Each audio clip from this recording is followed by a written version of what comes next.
Hello ছোট্ট বন্ধুরা, এখন আমরা শিখব ভেজিটেবল নেম বাংলা ও ইংরেজিতে।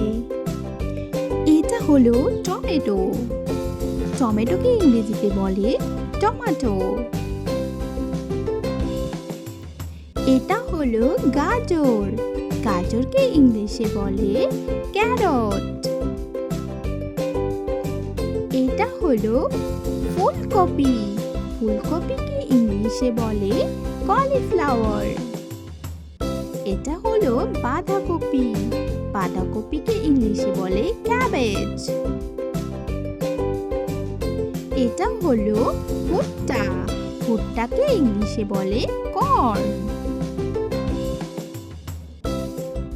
এটা হলো শিমলা মরিচ।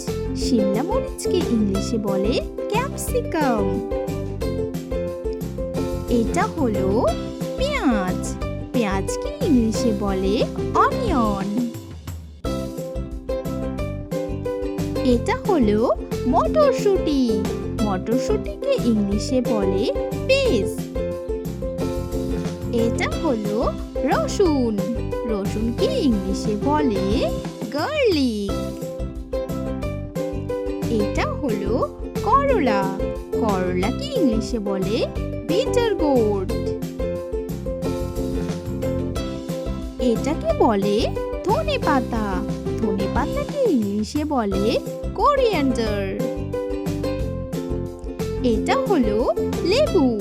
লেবুকে ইংলিশে বলে লেমন। এটা হলো শসা। শসাকে ইংলিশে বলে কিউকাম্বার। এটা হলো বিটরুট। বিটরুটকে ইংলিশে বলে বিটরুট। এটা হলো কাঁচামরিচ। কাঁচামরিচকে ইংলিশে বলে গ্রিন চিলি। এটা হলো আদা। আদাকে ইংলিশে বলে জিঞ্জার। এটা হলো বেগুন। বেগুনকে ইংলিশে বলে ব্রিঞ্জাল। এটা হলো ঢ্যাঁড়স। ঢ্যাঁড়সকে ইংলিশে বলে লেডিস ফিঙ্গার। এটা হলো কুমড়ো। কুমড়োকে ইংলিশে বলে পাম্পকিন।